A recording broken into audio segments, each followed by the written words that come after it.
does not have any genetic basis.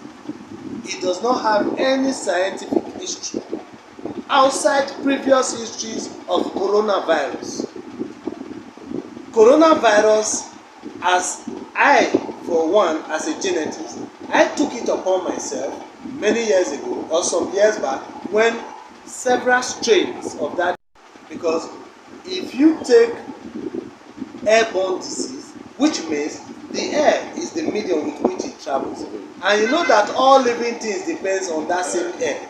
Without air, no living things can exist. So as you take it in, then that means you are taking in that virus, and it drops straight, and it affects the system, and the person dies. I said it's not possible.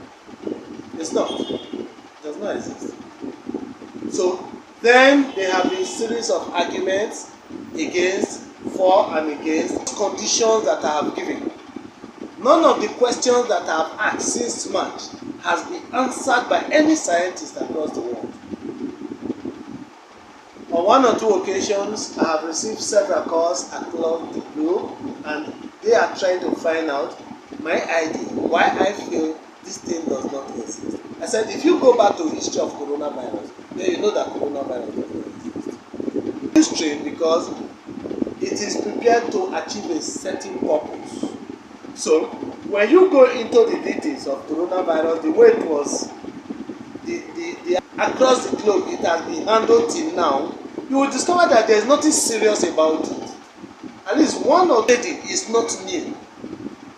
If you mention people like Bill Gates has companies that are international companies, and their responsibility is to trade on virus.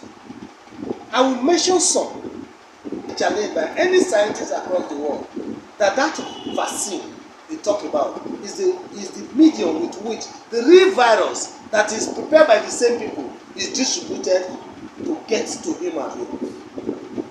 But under natural condition, virus does not exist. No life will sustain. So if you look at that, for example, my first address to the whole world was that nobody should be scared of coronavirus. There is nothing in it at all. It does not even exist. It does not exist. And for the fact that it does not exist, if you are scared of it, it's all suspense, from one suspense to another. That man came, he shared the virus like we were told. He was identified, he was treated, he was discharged, and he has gone back to his country. And I asked, what is his name? Nobody knows his name. Who are the relations to that same person? It's as if it's somebody that fell from the sky. So there is no history to him. So which shows evidence of scam. Because if you say there is a disease threatening a country, and you said it came through one person, and that person is a visitor, and is a foreigner, an Italian, and he came in. I want to believe that he came in through Nigeria International Airport, and he was sent into this country.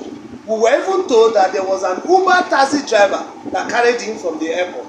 That Uber driver came up point blank because his pictures were on print media, and he said he saw his picture that he carried a coronavirus distributor, that he never saw that face, and he has never visited Lagos, talk less of going to airport to carry the mysterious man who came with the mysterious disease that does not exist. And the driver of that Uber driver is an Edo State person, and I'm an Edo State man.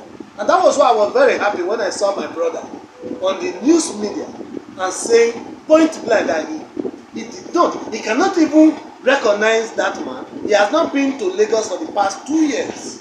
So how did he come in contact of carrying a passenger? And he could not identify the passenger.